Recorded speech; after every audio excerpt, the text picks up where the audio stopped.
and I represent AgroVision Foundation, and I'll be the moderator for today's panel discussion on the impact of COVID-19 on irrigated agriculture sector and the road ahead. So, as we all know that the entire world is passing through the most difficult times due to COVID-19, the impact of coronavirus outbreak on the irrigation sector has not gone untouched. So there have been reports that we are going to face a huge water crisis, and it is important to stabilize the industry conditions and growing further to maintain the status in the market. So Vision is working tirelessly to support the industry. Keeping this in view, this webinar will highlight the experts' perspective on the evolving situation and steps required, new methodologies available to help this irrigation sector.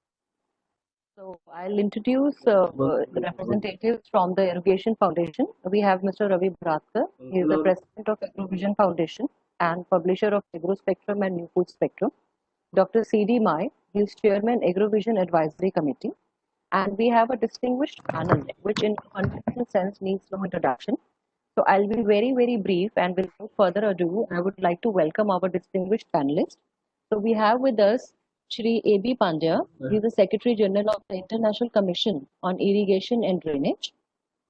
Mr. Gajendra Verma, he is the Director General of Irrigation Association of India. Mr. B.P. Chavan, he is the CEO of Kothari Agritech Private Limited. Mr. Kaushal Jaiswal, he is the Managing Director of Frivolous Irrigation India Private Limited. Mr. Avinash Surve is the Executive Director of Vidarbha Irrigation Development Corporation. I welcome you all once again. Now I would like to request Dr. C. Mai for his opening remarks. Dr. Mai.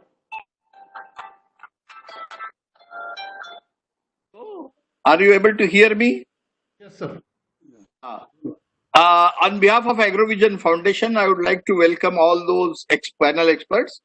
And I think I did not stress the importance of irrigation. Basically, I am a man of agriculture and served agriculture for a very long time as Vice Chancellor, as Chairman, Agriculture Scientist Recruitment, as Director, Cotton Institute. And now, as I think the period of Green Revolution, where I was a student at Pusa Institute, I realized the importance of irrigation. It is, I think, one of the most important pillars that has caused that has brought about Green Revolution. So I think the significance of irrigation cannot be really stressed more. And what is happening is we have very huge areas still under what we call it as a rain-fed situation. That's why Government of India has put a rain-fed authority also. But the problem is now, what are the sources of our irrigation in those areas? What water conservation technologies which we are following, and we are trying our maximum best. I think one of the most other novel ideas that has emerged or used now is basically micro irrigation, because the surface irrigation we are spending a lot of water, but with the same water we can use more area under irrigation. So I find that irrigation as a huge potential. That's why Government of India has actually given the Sichai Yojana and so many other Yojana, which are always every government's priority area. I would like to hear now the panelists say what kind of recommendation should we really give it to the government from this panel, so that government can really act on this. And this webinar will be very useful for us. So with this few words, I did not take much time. I would like to welcome all of you once again on behalf of AgroVision Foundation. I pass on to Biba to start with the panel. Yes, Dr. Mai, thanks for your opening remarks. So to start the session, I would like to ask my first question to Mr. Pandya. Sir, since you represent ICID as Secretary General, so I'd like to ask you what kind of impact COVID-19 has made on irrigated agriculture. So do you see any changes? Do you see, I want to ask you what are the current overviews and what are the trends of irrigation sector in this particular, scenario? Well, I mean, as you all know, the irrigated agriculture, as far as the economic well-being of the societies and rural poverty alleviation is concerned, the irrigated agriculture is a solution which is very preeminent solution for the entire sector. As far as the irrigation sector per se is concerned, it comprises of two things. One part is what is called water delivery, And the second part is what is called the water application or the utilization on farm. These two components are the main components of the irrigated agriculture. Now, come to the COVID-19 situation first, which is of prime interest to all of us. What has really happened is that while we had, as far as the parts of most part of this tropical part of the world are concerned, we had largely completed the winter irrigation part unaffected. By the time the COVID situation really broke on the world, in the tropical areas, the large parts of the irrigation activities had completed, and the harvesting season was actually setting. In this situation, what has happened is that we have realized that the agricultural economy is like a gear train. You have got many wheels which are moving inside. One of the major wheels was the hydrological cycle, and those cycles are such that they are moving in their own clock. They have their own prime mover, that is the physics. Whereas the economic cycle suddenly got disrupted by way of the fact that the harvesting operations suddenly came to a halt because of various restrictions on movements and various other social problems of moving away of the worker people from the fields and from the areas of their operation. And this created a very peculiar situation, which we see in India, that we have been able to, of course, handle it to some extent, which is that we had no labor in order to harvest the crop. And in irrigated agriculture, especially in the areas which have got a very developed irrigation network and very established irrigation practices, the time gaps between the different crop seasons is gradually reduced. It is reducing to a very tight extent. A delays of even a month also become very difficult to really handle.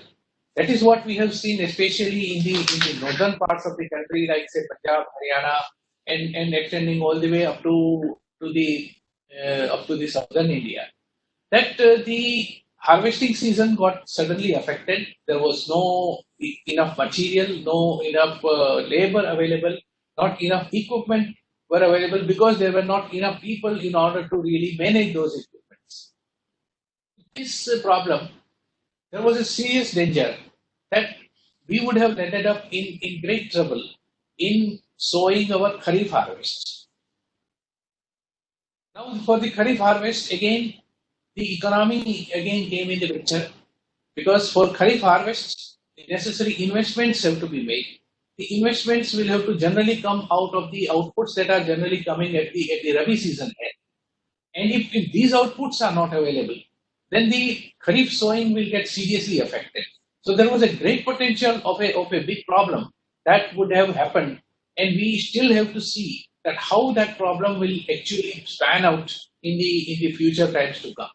But then this has shown a vulnerability to us as far as our water management is concerned, that in case of water management, we are not having adequate amount of carryover storages, so that we are able to shift the time cycles little bit away from the main hydrological cycle.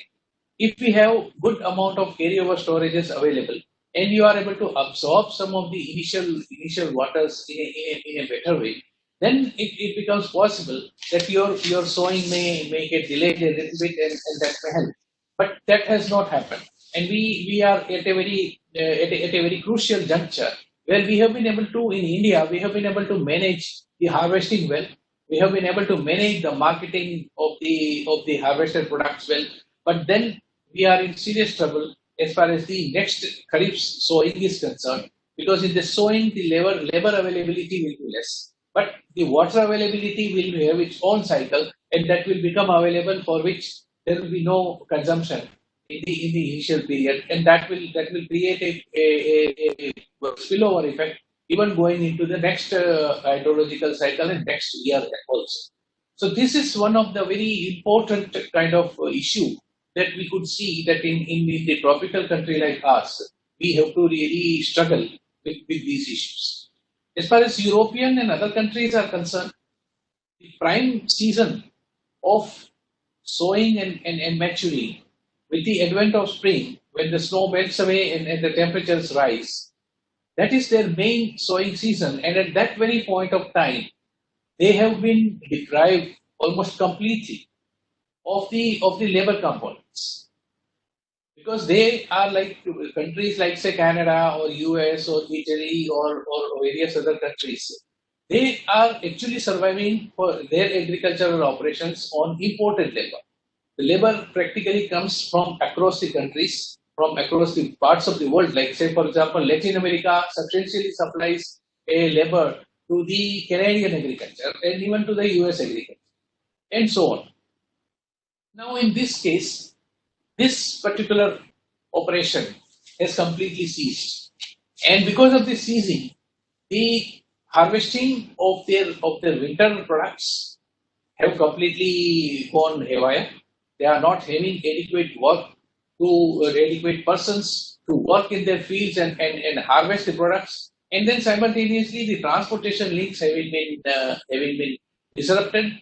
There are no takers for that particular product. So the products are going waste. For example, in case of South Africa, our president was mentioning that several lakh liters of wine is in serious danger of getting wasted, because if this wine cannot be transported and it cannot be consumed, then for your next season, how do you really manage the inputs that are coming in? Your inventories are built up and there are no takers. So even though the direct effect on water is not there, but in an overall agricultural economy where water also plays a very crucial part, this particular issue has really affected us a lot.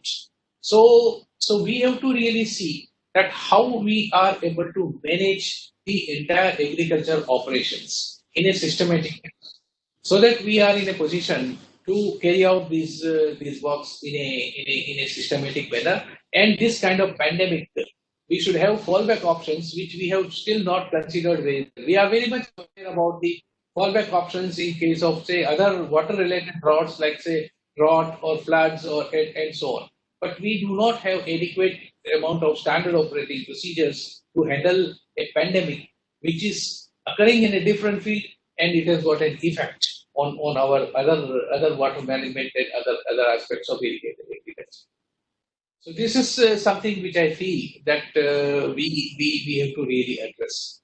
The other aspect is that yes, what Dr. Mai in the initial remarks said about the management of water in an efficient manner is concerned, we have to really very seriously think about this, because the total water resources are going to remain finite. We are not going to have any additional dramatic increases in the water resources. In fact, some of the consumable water resources like groundwater are depleting very, very fast, and they are creating a big stress on the water management systems of our country. So we need to have increased efficiencies, and those increased efficiencies have to come primarily through the micro irrigation and other efficient irrigation techniques, which are having like say conveyance through the underground pipelines, and then pressurized irrigation of sprinkler and other kinds. So this is something which we will have to really see very seriously. Especially this will have to be seen in surplus areas, so that you are able to free up some water which goes to the downstream areas, and they are also able to satisfy their demands, and then everybody is able to prosper well. Thank you. Thank you, Pandya. I do agree with you. There are a lot of options available. It's just that we need proper SOPs, good efficiency in order to implement those options available. So I will be discussing those options with my other panelists in my session. So from this, I would also like to ask you another question. Like we have been like going through a very peculiar what you can say problem in the pre-COVID era. Many farmers from rain-fed areas moved to the cities for their food and future livelihoods. But after COVID disruptions, migrant labor moved back to their villages. So now in this scenario, agriculture, sector is facing immense workforce pressure, particularly in arid regions, where farmers only opt for, normally one crop. So how do you think we are prepared to manage the growing need of water in these regions, and how can this be tackled through proper water management solutions so that their needs are met and water is used wisely? Well, this also gives us an opportunity as well as, of course, the challenge that you described. The opportunity is that our irrigation networks are in need of upgradation, are in need of maintenance, are in need of various other interventions. At this point of time, the urban labor, which has actually moved to the rural areas, they are actually relatively skilled laborers. We have got enormous number of maybe masons. We will have got enormous number of various other skilled artisans who would have moved back to their rural roots, and these skills can be leveraged in improving our irrigation systems on a war footing, so that those investments can also provide employment to these people, and then simultaneously they are in a position to give us a benefit in the future to come. There are people who might be good even in marketing. There are people who would be good in repairing various systems. Now, for example, for the micro irrigation systems, we are facing a lot of challenge in respect of the grassroots level maintenance and management activities. Well, with some kind of a quick turnaround, if these people can be exploited, they may even have a good employment opportunity right at their village level, and probably they will even reduce the pressure on the urban level and maybe create more opportunities for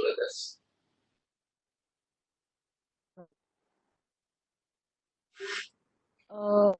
Thank you, sir, for sharing your insight. Mr. Charan, like we said earlier, due to this work pressure in arid regions, it is important that water is used wisely and judiciously. So, what, according to you, the role is of micro irrigation? And do you think it has played an enough role to enable cultivation of more than one crop in these regions? And what can be further, what can we do further to improve this situation? What, according to you, is your, what are your views on this?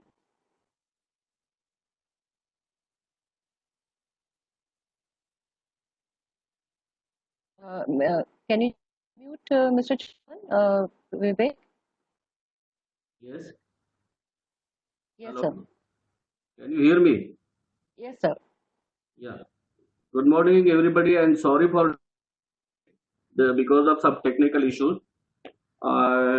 Definitely, topic is very good given to me. Asked by you regarding micro irrigation. I just want to give small background of micro irrigation status and why it is important.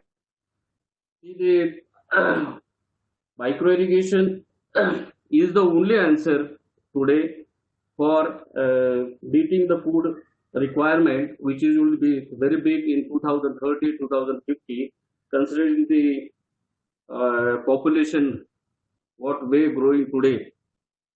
Water trace around the globe is another issue. Then groundwater wells are going decreasing down and down. And so far, last 30 years, whatever progress we made in micro irrigation, that is hardly 20-22% area of irrigated converted under micro irrigation.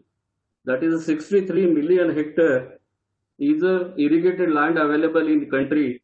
Out of that, hardly it's 12 million approximately till 31st March we completed micro irrigation. Now see the 30-35 years we have taken for converting this 22% area under micro irrigation.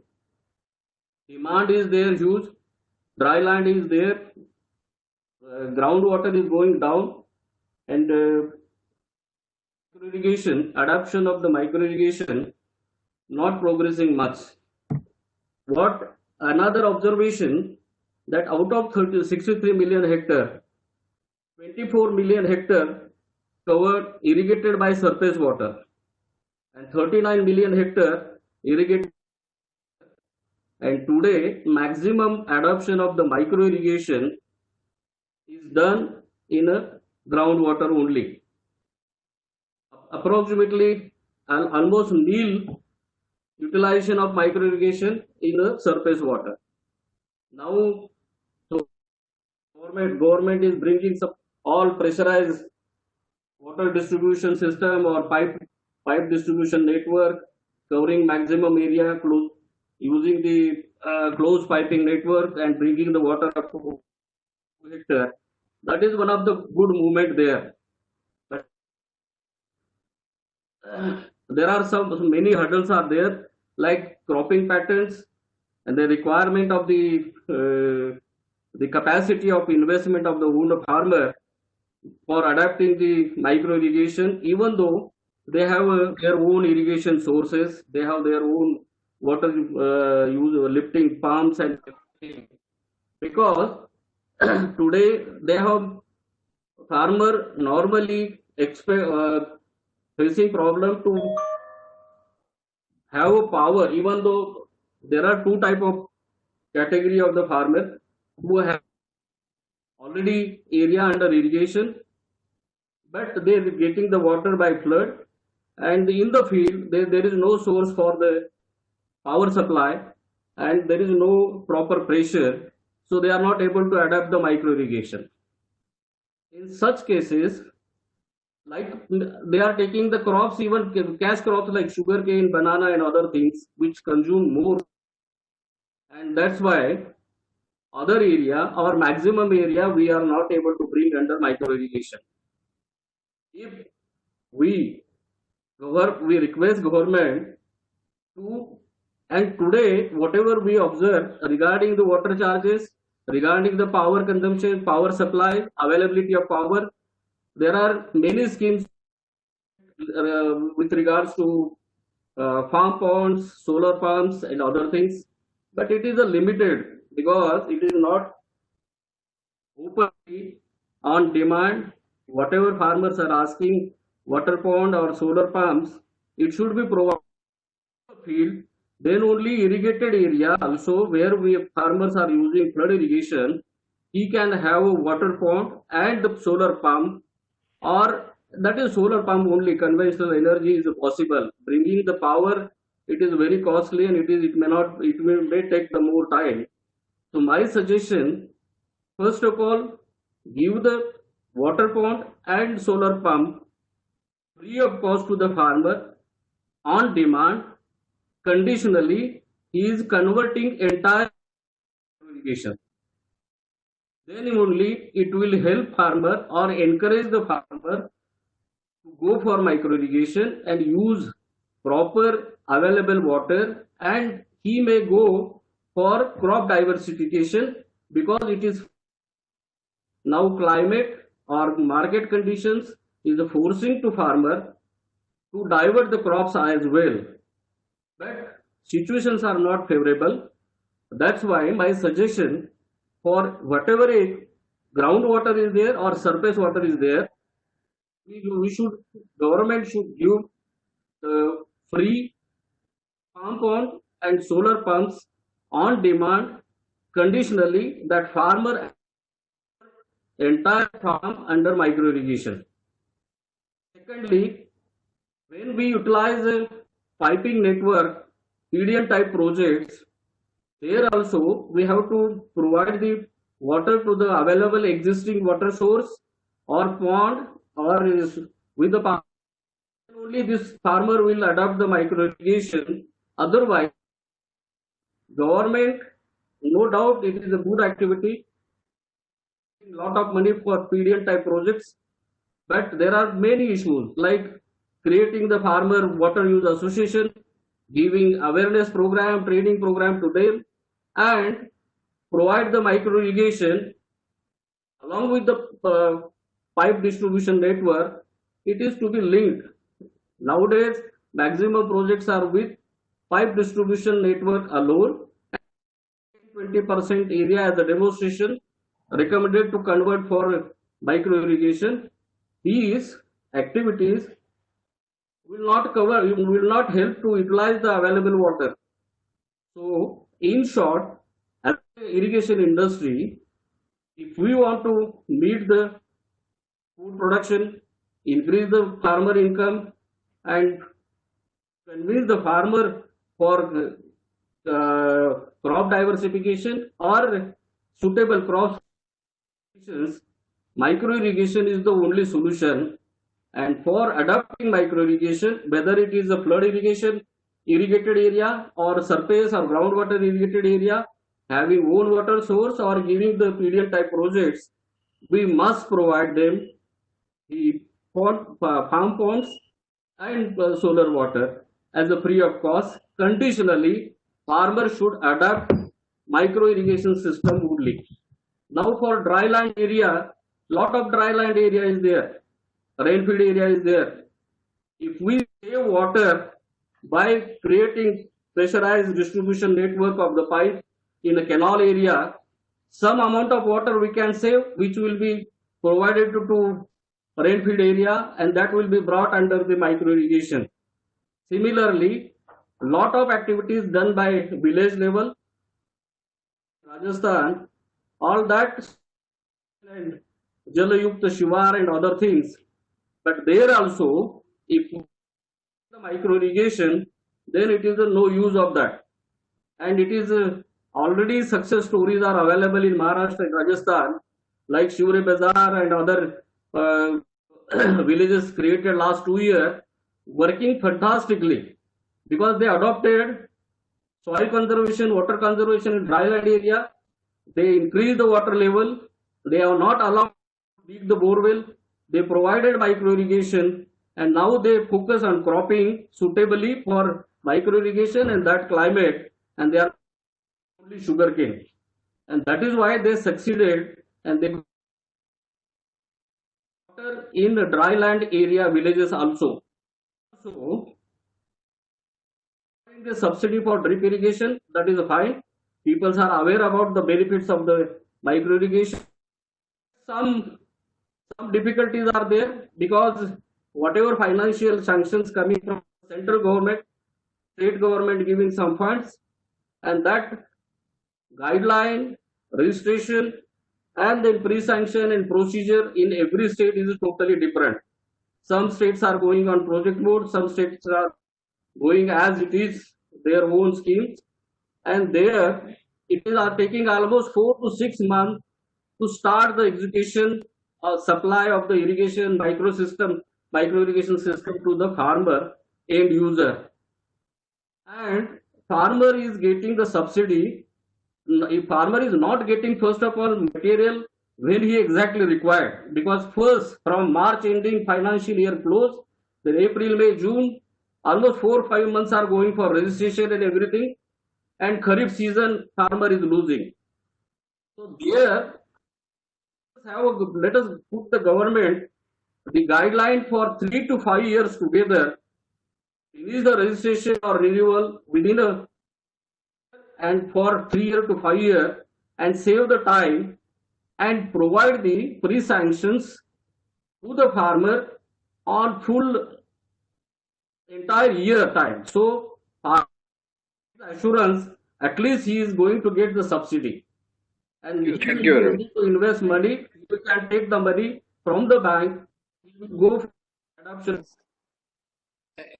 Thank you, Dr. Jawan. Yes. So, Mr. Jaiswal, as you heard Mr. Chavan, that he said micro irrigation is the key. That is the only available solution available. So, what are your views on it? Firstly, thank you very much for having me here. Can you hear me? Yeah. Okay. To me, every challenge there are opportunities. So, and I don't want to link it with the COVID-19. Whether the COVID-19 was there or COVID-19 is not there, agriculture is going to happen, irrespective of whatever it is. Entire world need food, so there is no point. It will have an impact on that, and if the agriculture is going to happen, irrigation is going to happen side by side, so there is no doubt about that.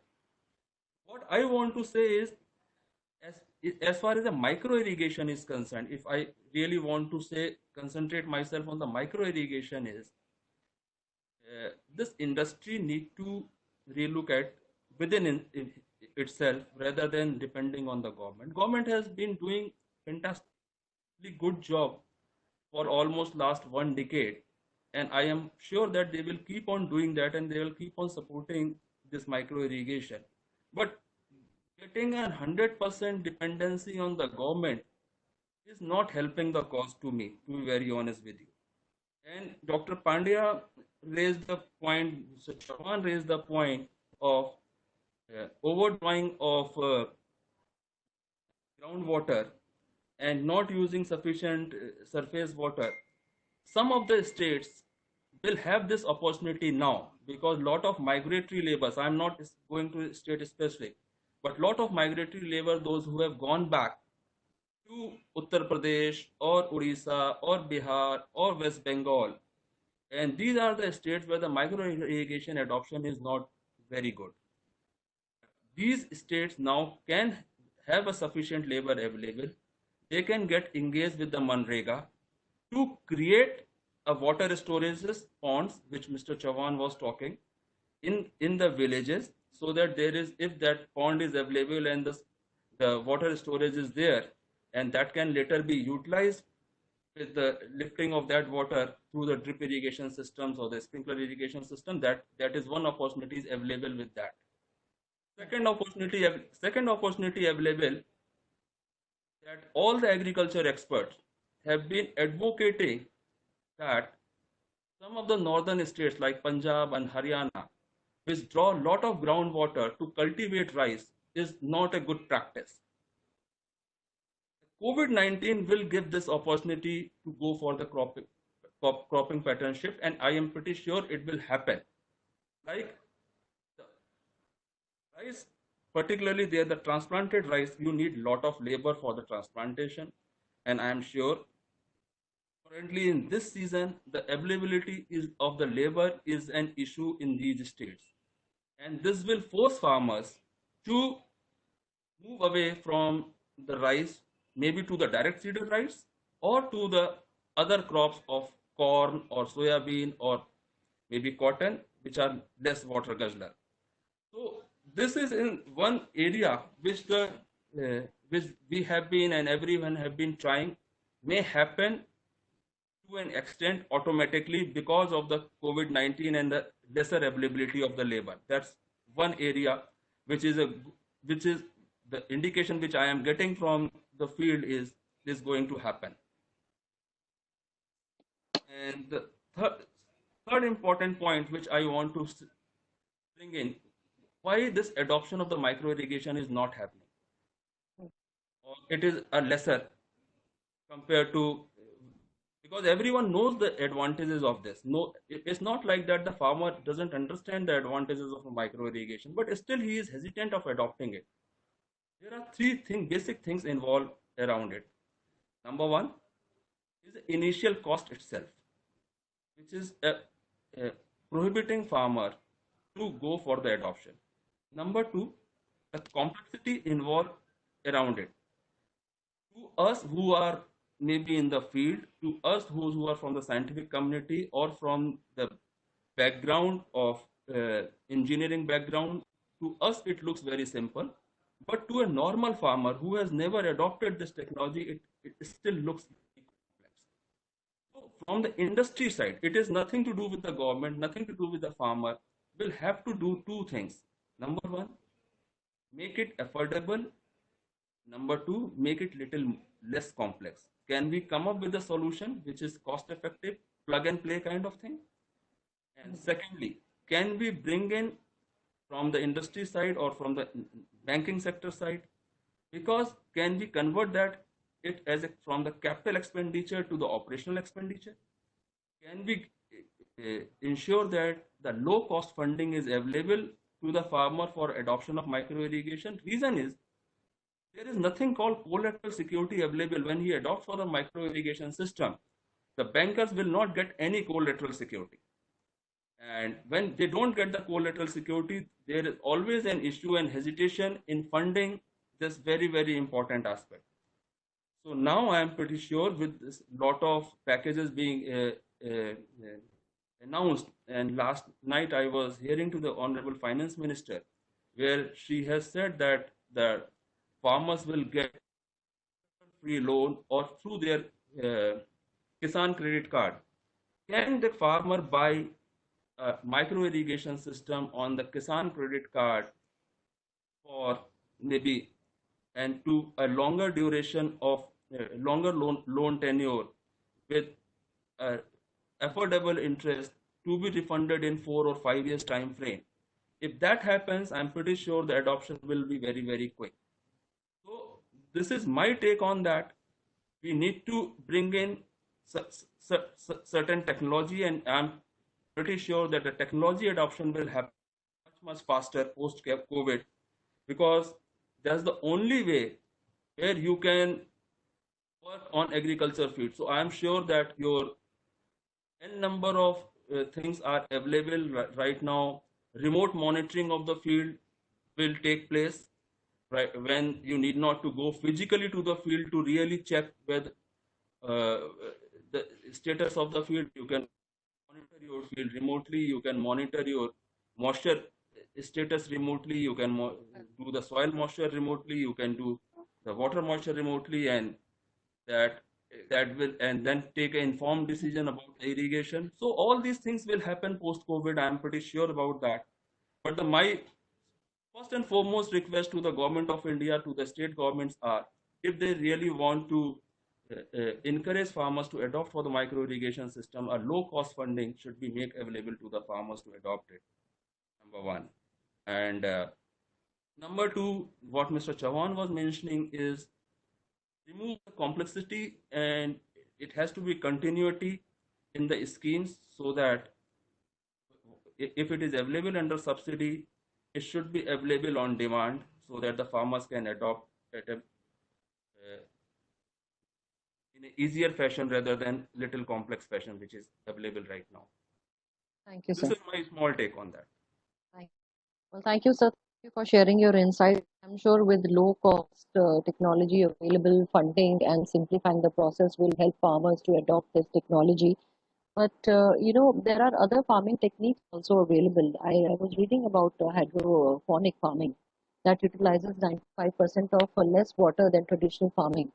So, do you think hydroponic farming is especially important in time of crisis? And what is the future scope of hydroponic farming in India? Any technology will get adopted. Hydroponics was developed basically what? Hydroponics is a soilless culture where you are not using soil as a media. You are using some other media to grow the soil. So this technique was developed in a countries where there is a lesser availability of land. But yes, if me and people like me, you, those who are working in urban centers and have the smaller places, we can always go and adopt the hydroponics. But to me, hydroponics is not going to sort out. You cannot grow sugarcane on the rice or the wheats or the staple crops in the hydroponics. Hydroponics is good for the leafy vegetables, or maybe the vegetables or crops which are for high-end crops which are for the daily use. So maybe this will grow particularly in the urban centers, but I don't foresee it is growing much bigger in the rural sector as of now. Yes, this is a good technology available where you can grow it organically. You can grow for your own consumption, or maybe for uh, mm, high-end customers, those who are uh, willing to pay, because the cost of cultivation in the hydroponics is much higher than cultivating that into the field. Let's understand it. Initial cost is higher, and even the operational cost is higher. But yes, but you can then you can mitigate the seasonality factor there, so you can grow under the controlled environment under the hydroponics throughout the year. So that's my take on this. Thank you, sir. Mr. Verma, Due to COVID-19, a lot of new parameters and SOPs are being introduced in various sectors. So, as an association, I would like to ask you, are there any measures being recommended or any parameters being set to check, maintain, and improve the quality of water and its distribution in the agriculture and rural sectors?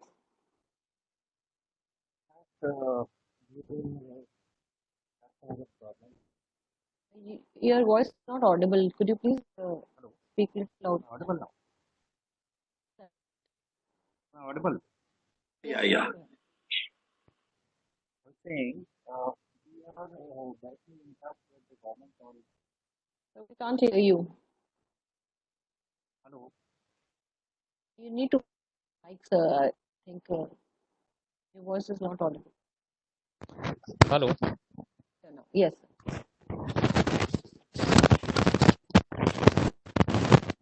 Hello. Yes, sir. Go ahead, please. Yeah, regarding the SOPs on irrigation, we have recently been interacting with the government on the central level and as well as the state level. New guidelines have been planned on these, and as you must be aware regarding the PMKSY and other recently Jal Shakti department has been created in the center. The entire ministry, where the entire focus was on the integration of rivers and canals and then irrigation, and also on the farmers side of it, where to develop the entire irrigation system into small and marginal farmer setups.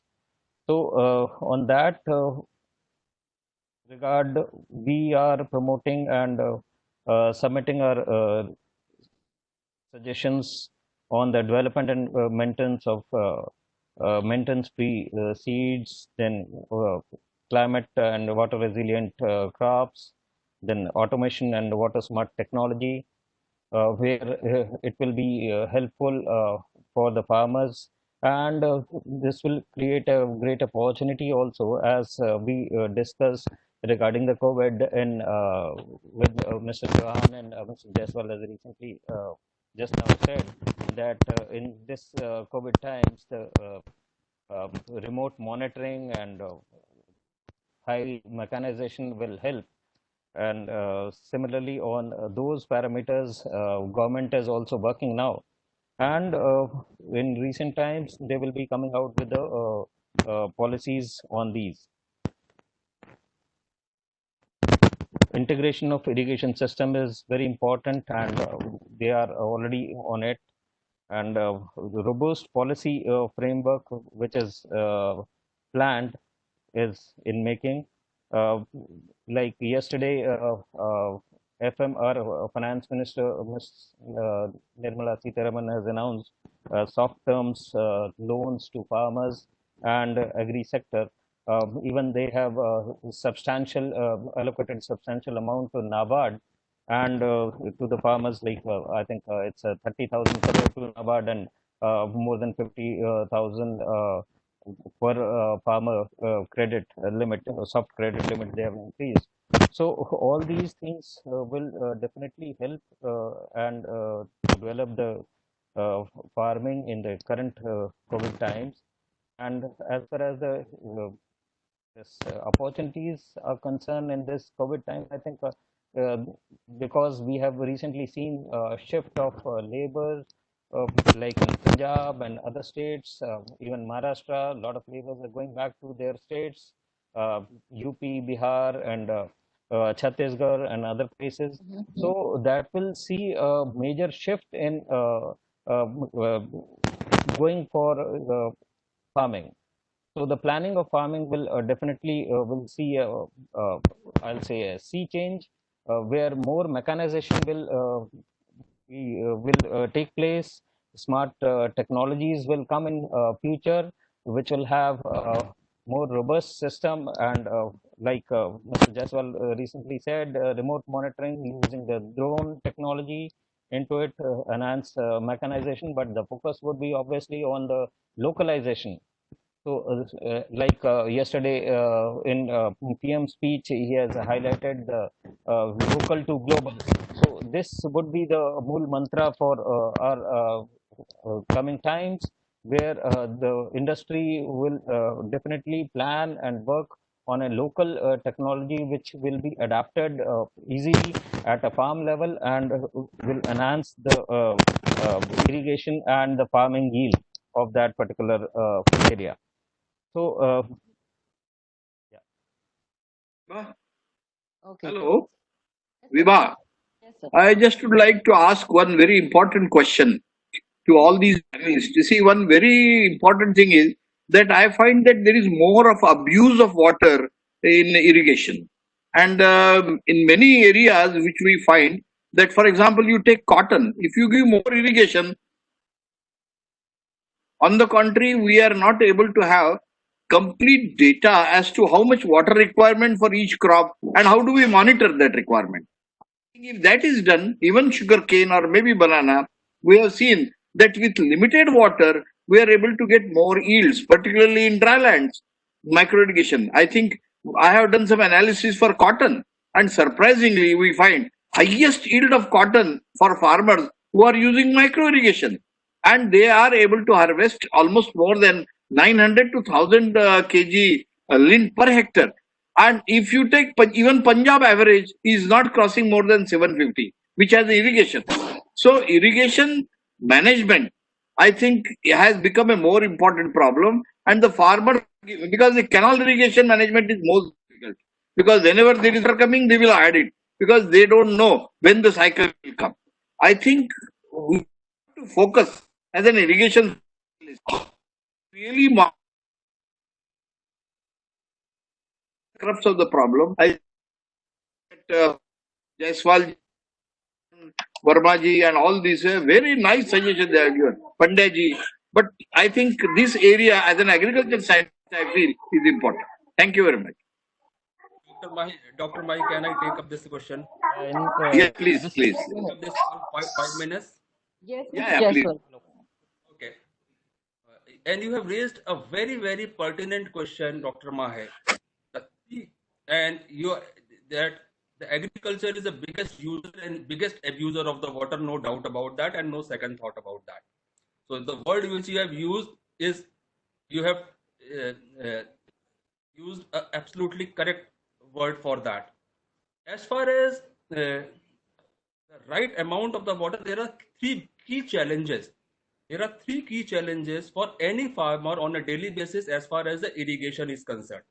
First challenge is how much to irrigate, and second challenge is when to irrigate. So these are the farmer faces these questions on a daily basis: how much to irrigate, when to irrigate. And right now, no scientific method available with the farmer to answer these two questions: how much water and when to irrigate. I am giving you an example. That's what I was talking about. The technology will come into this play. Revolis Irrigation has developed a technology through our one of the subsidiary, which is called Mana Irrigation. We are using three basic things. Number one, remote sensing. Number two, hyperlocal weather forecast. And number three, KC tables. And we have run the trials in your previous institute, CICR, in last 2 years. And there's a third year trial has been going on this technology, which is available to the farmer on his mobile phone app and very, very affordable. What it gives you? It gives you a weekly recommendation how much to irrigate in millimeter terms, in centimeter terms, or if we know the pump side of the farmer, then in hourly terms that you need to irrigate next 5 days, 10 hours, 12 hours, 14 hours, whatever it is. And now we have come to a level where we are able to give you a recommendation on the daily water need of your crop. So if that happens and the farmer follows it, he will never over irrigate. And I am telling you, it's a very, very affordable technology, very affordable. He gets a high resolution imagery, very, very high resolution imagery of his field on a weekly basis, along with the soil moisture content map, soil moisture map, and the plant wetness map, both. And then he can get a right which part of the field is water stress, he can see it with, and then we have developed an algorithm at a back end, which what on the basis of evapotranspiration, vapor pressure deficit, hyperlocal weather forecast, and the KC table, which gives you a water requirement of the crop at that particular growth stage. And basis on these four parameters, algorithm is a backend which artificial intelligence gives you a right amount of the water to be applied on the field. And on this panel, I want to give you, we launched this technology in India in the August last week in 2019. And when we launched, we were giving the recommendation only for the 4 crops. Right now, we are in a position to give the recommendation for almost 25 crops, which are covered, and it's so affordable. Any farmer, it is on the prescription based, subscription based, and any farmer can subscribe this tool. And this mobile app is available in English, Hindi, Marathi, Gujarati, and Tamil. So available in the vernacular language. We are developing another vernacular language so the farmer can download. It's easy to use. Any farmer who is able to use WhatsApp can use this. And on a weekly basis, he will get a recommendation with the picture of his field. So, and it's affordable, is around 600 rupees per acre per annum. So, for it's less than a 50 rupees a month kind of thing, which will give you a right. And then at the same time, he can do the crop monitoring as well. As we are only doing the restricting ourselves for the irrigation recommendation, but for the crop monitoring, farmer can do the crop monitoring and work out with pesticide application or the nutrition application as well. Thank you. So maybe you share the link to the information that you're just sharing on the chat window so that everybody can access it. Mr. Like you have heard Mr. Pandya, you've heard Mr. Chavan, you've also heard Mr. Verma, and they all said that there is a limitation in groundwater, and every farm near the canal or river. So what if a cluster can be made and dedicated irrigation system can be developed like in many countries, including USA, China, Brazil, Italy, Germany. They are already using pipes for large-scale transfer of water from one region to another. And I believe somebody mentioned that pipe irrigation network has already been started in some parts of our country. I believe in Madhya Pradesh and Maharashtra. So if we were to implement pipe irrigation network in every part, then every farmer, I'm sure, will get a connection to his farm and he will pay charges for the water consumed. This will not only ensure the availability of the water, but the problems of contamination loss due to evaporation can also be tackled by using pipes. And as opposed to canal system, pipes conveyance can also, the water does not require the land acquisition and forest environment clearance. So do you think it's time to we move on full scale to this kind of new system, like piped irrigation network over canal distribution network? Could you please unmute Survey? Yes, sir. Vivek, please unmute. It is already unmuted. Yeah. Yes. Yeah. Okay. Yeah. Good morning, all panelists and all attendees also. Whatever we have heard so far, that is all based on the technology, what are the practices we are using. And now we are just pointing out to the issue of the pipe distribution network. Yes, we are aware of this pipe distribution network for the long time, but after the 2013 land acquisition bill, we are supposed to pay a huge amount against the land acquisition. So in Maharashtra also, we have adopted large pipe distribution network in the balance irrigation potential creation activity. You can we know the main national project in Maharashtra is the Gosigut project, and we have almost 1 lakh hectare plus area is planned under PDN now, and the entire work is in progress. So pipe distribution network is definitely a better alternative. There are two advantages. One is the conveyance efficiency will improve, and secondly, with monitoring as suggested by Mr. Jaiswal, if we can deliver that water in the ponds and which can be utilized by micro irrigation by the farmers. So timely delivery of the water is possible through these pipe distribution networks, and if you have distributed farm ponds in the command area, farmers can have their micro irrigation. We are going one step ahead actually. We have integrated pipe distribution network along with the micro irrigation. Actually, micro irrigation is the activity of the agriculture department supported by the CAD program by the central government. But in some of the PM-KSY project, we are not stopped up to the farm level, to the delivery up to the farm, but on-farm activities are also included as a project part. So water will be delivered from the source to the crop, including micro irrigation. So whatever subsidies and all that are given by the agriculture department to the farmers, that we are giving in the form of kind, and we have a tie-up with the agriculture department. They are ready to transfer all these subsidies directly to the irrigation projects. As we are discussing on irrigated agriculture only, these are two terms, irrigation and agriculture. Mr. Mai, unfortunately, these two major departments, they are not in a frequency nowadays. We always say that whatever work is being done in the agriculture universities, that should really come on the field. 2 decades back, agriculture extension programs which were taken in the village level or in the farm level, they are nearly stopped. In the irrigation side, we have started reducing the irrigation staff. Then we are adopting water user associations, and we are expecting the participatory irrigation management. So all in this changing scenario, unless the agriculture universities, agriculture department, along with the water resources, if we are jointly reaching on the field up to the farm level, then only we will definitely achieve the advantage of this PDN, I think. So pipe distribution network, as you rightly mentioned, it is the need of the time, and yes, engineers are knowing this technology for the long time, but the land acquisition cost now is the motivating factor to adopt this pipe distribution network, and we are largely adopting this network.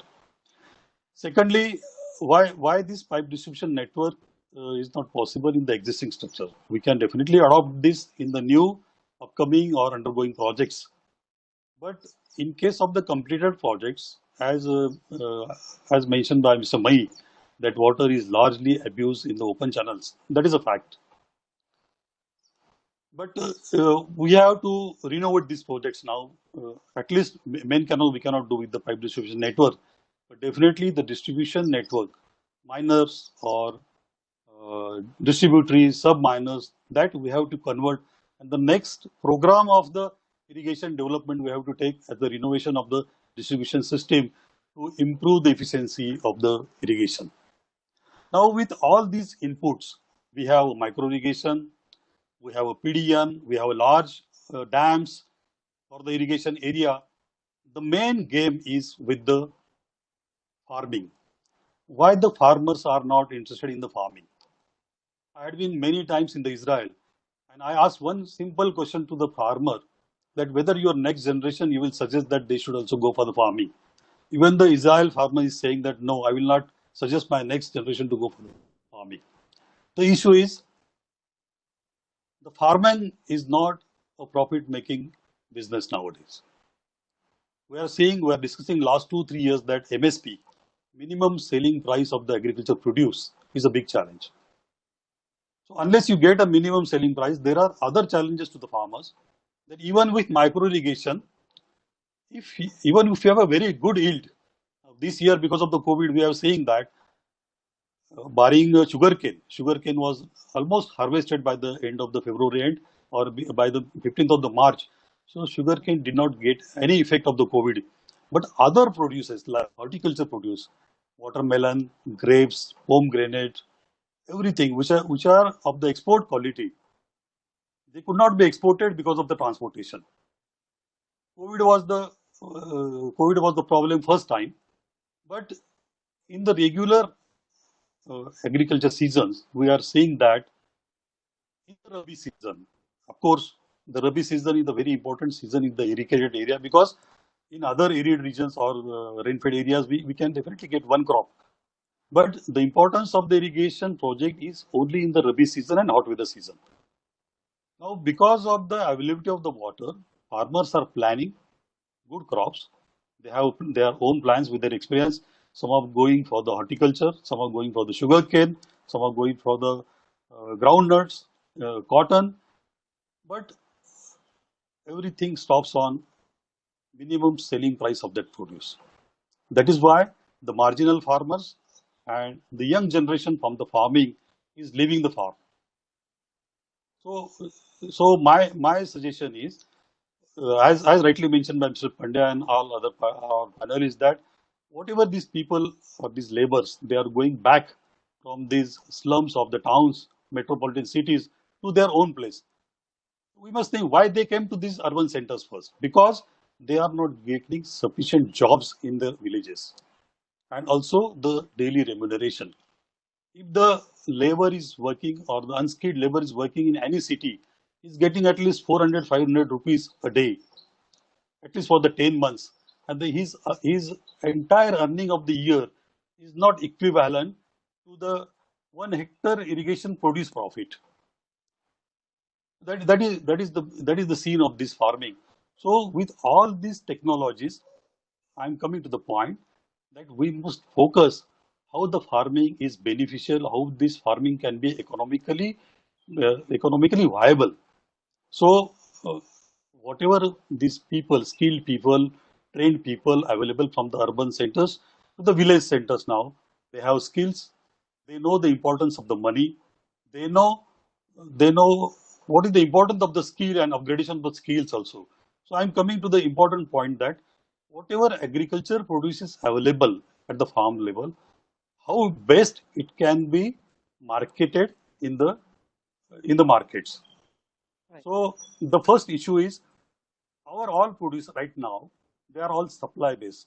Whatever produce comes in the farm, we immediately bring it to the market, APMCs. Now, 4 months back, onion was almost 100 rupees a kg. Today in Maharashtra, the onion rate is 6 rupees kg. So these deviations of the prices of the agricultural produce is a major hurdle in the farm growth, agricultural growth. So if it is possible to bring all these youngsters Right. who are already at the village level and who are migrating to the village levels, they should come. We were expecting that all irrigation should be, at least in the irrigation sector where there is irrigated lands, that should be with a participatory irrigation management, and we are focusing on the water user associations. Unfortunately, if you see the history of the water user association for the last 2 decades, there are hardly number of water users, and they are really functioning. So the people are not ready to come together just to manage the waters. But I hope that people will definitely come together to manage the money. If they are really getting the money from these irrigation systems, from this farming, they will definitely come together. So I am putting one point, that if I can convert these water user associations to the farm produce organizations, then if it is a 500 hectares water user association and under irrigation, under the irrigated command, that WAs know that what is its allocation of the water for that year, depending on the availability of the water, so they can plan their crops. I will suggest that they should plan a uniform crop, so that technology like micro-irrigation technology, fertilizer technology, as Mr. Mai said, that we can avoid the abuse of the water, because there is a group of the farmers which are managing the farms now. They know if we use the less water, there will be a better yield. So these practices they know, but we have to take an initiative now how we can really implement that on the field. Exactly. So if this group of youngsters can really come together, they form a farm produce organization. They will organize a good produce. It will be of the uniform quality, well graded. And the next important is the supply chain of this produce up to the market level. If they can really monitor these prices to the realistic cost, at least the production cost of that produce, If the production cost of the onion is rupees 12 per kg, including the transportation, they must get at least rupees 13. There are limitations that because we are producing more than the supply. Most of the times that happens. That is why the rates are coming down. Yesterday there was a good news from the Telangana that government has taken an initiative that they will ask the farmers to grow which type of crop in which area. This is the segregation, and it is a very good initiative. And in that case, Telangana government may have to take an initiative that if they are asking the farmers to take a particular crop in the particular area, a minimum price should be given to those agro producers. So, good supply chain up to the market level and maintaining the supplies according to the demands is a big challenge. Why the Israel is doing a good irrigation? I had been there for many times, and I asked this question repeatedly. So they are saying that they know what are their outlets because it is a small country. They know what are their outlets and what is their daily consumption. So they bring a limited quantity of the agro produces, maybe citrus, maybe corn, whatever thing you can. They bring as per the demand only. Whatever quantity is required in the market, that much is brought. So the rate of the agro produce is maintained. So whatever minimum price they have desired, including storage value, transportation value, so that they definitely get. This is not the case in India in most of the areas because yes, in some parts, some models there are. It is possible. Sahyadri Foundation is there in Maharashtra. That they have collected some group of the farmers. They are collecting their agro produce and they are marketing them directly. So removal of these commission agents from the supply chains and getting direct benefit to the farmers to their actual value of the produce. You see that whatever we are talking about the actual value of the agro produce, it is much more than that. Right. What are the inputs? Yeah, what are the inputs of the farmers? Maybe his fertilizer, his labor, his seed value, his water inputs. But other than that, if you talk about the irrigation sector as such, government has already made a huge investment in the construction of the dam, construction of the canal, water distribution system. If you put some charge of that, at least 1% or 2% per year, and if you add it to the agricultural produce, the value will be very high. So we have to use the water with very high efficiency. We must shift to the technologies which will give the agriculture yield, more agriculture yield per hectare. It is just 1/3 of the global average. I was just reading in the last week, China has almost 65% of the cultivable area of the India. And the total agriculture produce per annum is almost 418 metric tons in China. And in India it is 208 million metric tons.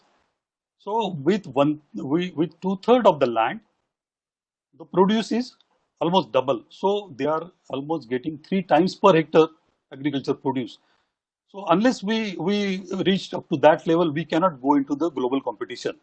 We are already since 1993. We are already in the global marketing. We are there, but we must understand the importance of the agriculture sector. That it is the we always say that 45-50% people are relying on the agriculture sector. We are waiting for the good rains because we see that unless the agriculture sector is good, the economy is not getting ignited. Even though the agriculture sector is in a loss, but it is an ignition key of the annual economic cycle. So considering all these things, we must focus more on the agriculture sector now, and all these other attributes of the agriculture, that is irrigation, agriculture technologies, marketing, supply chains, and agriculture, finally agriculture income to the farmer. If the labor Yes, is, sir. yeah, thank you. Time is running out on us. Thank you for sharing your views and insights. Mr. Pandya, my last question, or maybe you heard all the panelists. So, how would you like to sum up this discussion? You heard Mr. Jaiswal, you heard Mr. Chavan about micro irrigation, hydroponics, farming technique, and there are other suggestions and SOP parameters shared by Mr. Gajendra Verma, and Mr. Avinash Surve has just shared, the pipe irrigation network over canal distribution network. How would you like to sum up this discussion? Well, Working with a lot of internationally, so you must have heard the same, what you can say, arguments there also. So how would you like to sum up the discussion?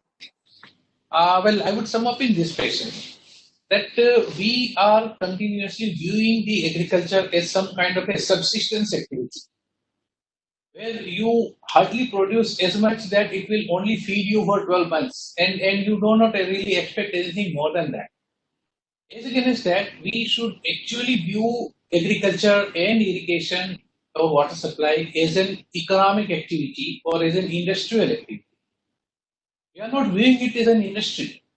We are viewing the agriculture as some kind of a welfare measure where we are just keeping people busy so that they don't really trouble us in any other fashion, and then they kind of keep on surviving at the minimum possible level.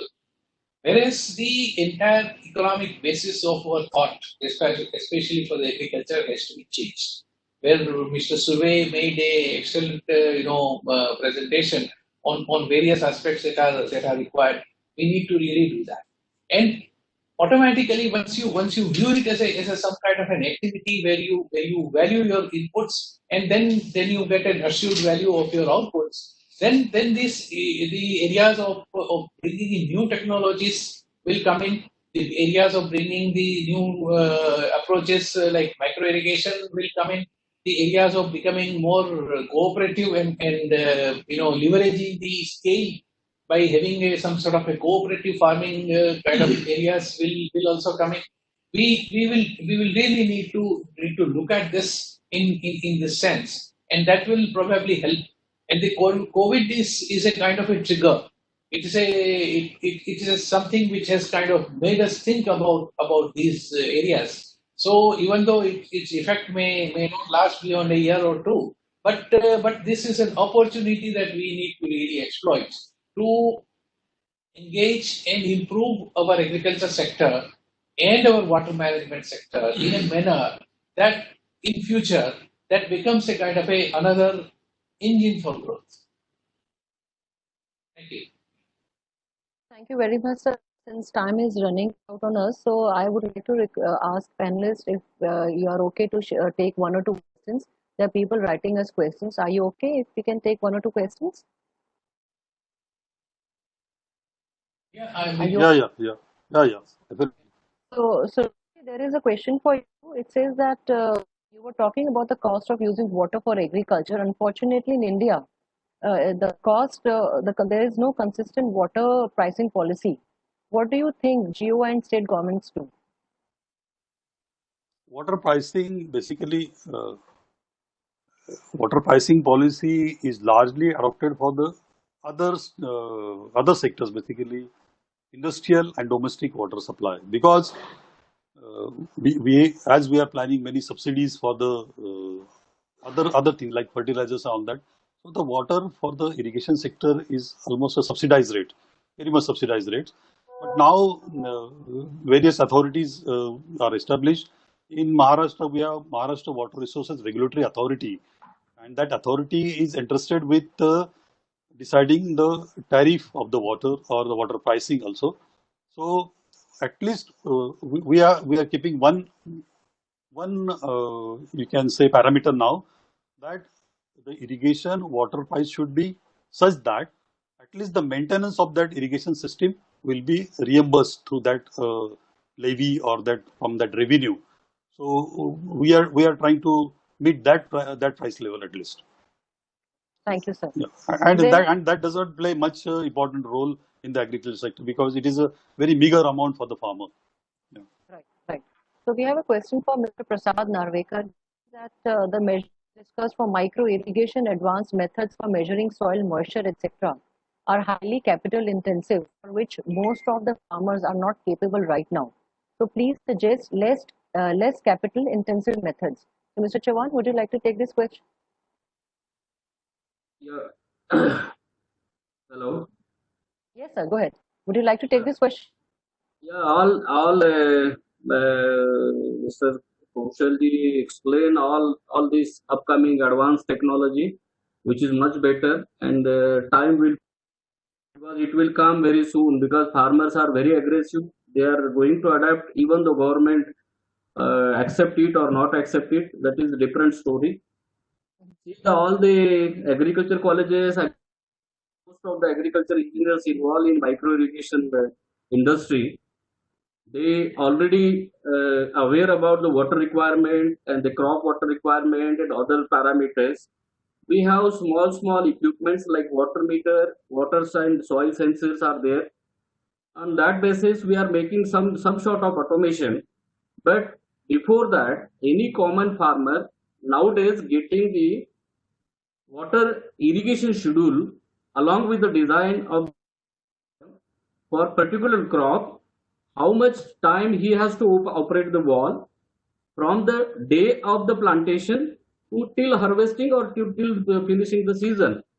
So these is adopted by the farmer, and they are by practically they are very happy with that. But if somebody wants to have advanced technology, like Surveji is aware about these million type projects, every 25 or 30 hectare there is a water meter, and there is a water will be given calculation with the measuring devices are there, pressure systems are there.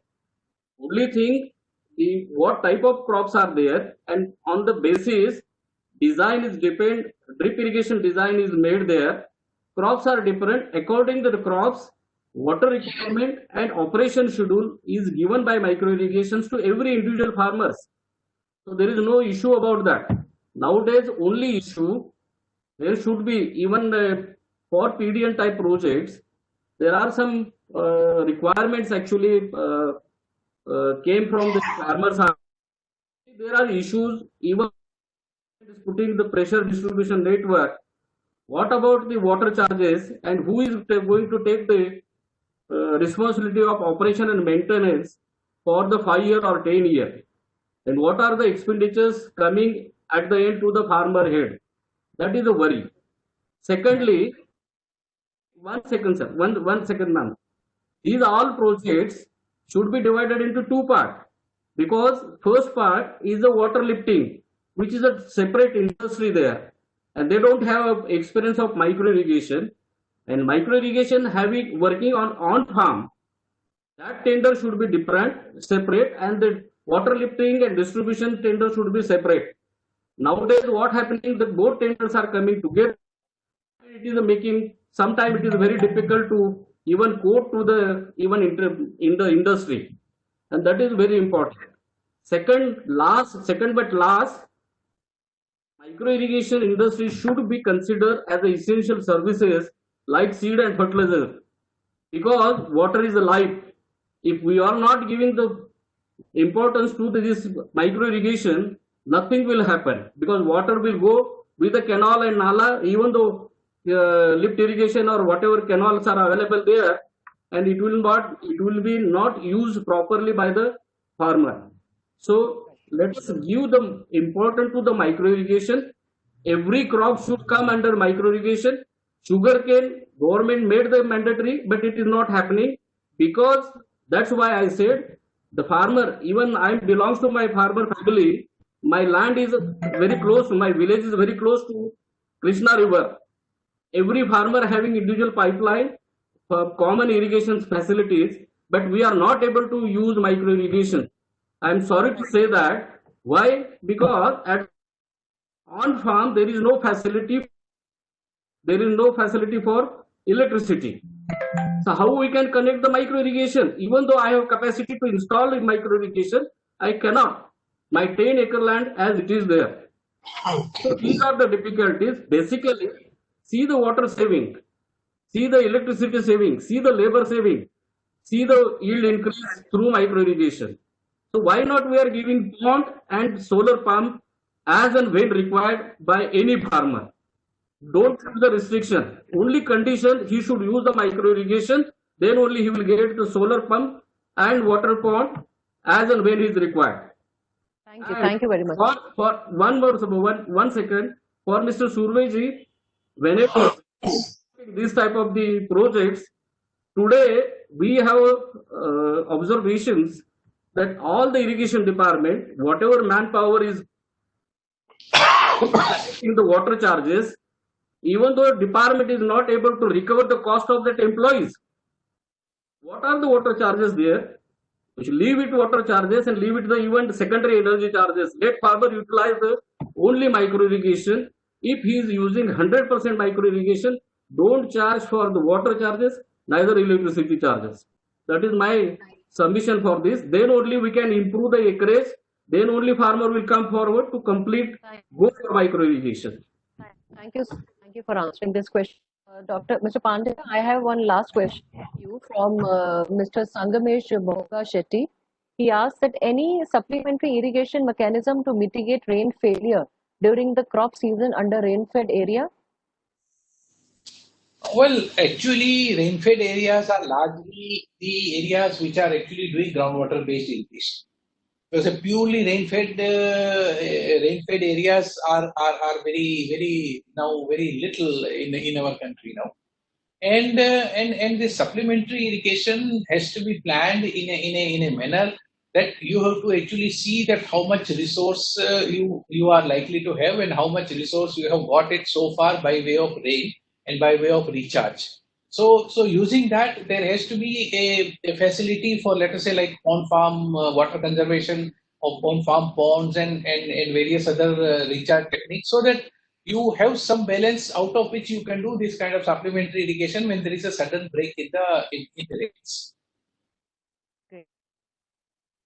And I really want to thank all the panelists for their time, and I would like to inform all the participants that we have made a note of all the questions, and we will release a resource paper on all the questions that we have received today. We will again get back to all the panelists and get your answers from them.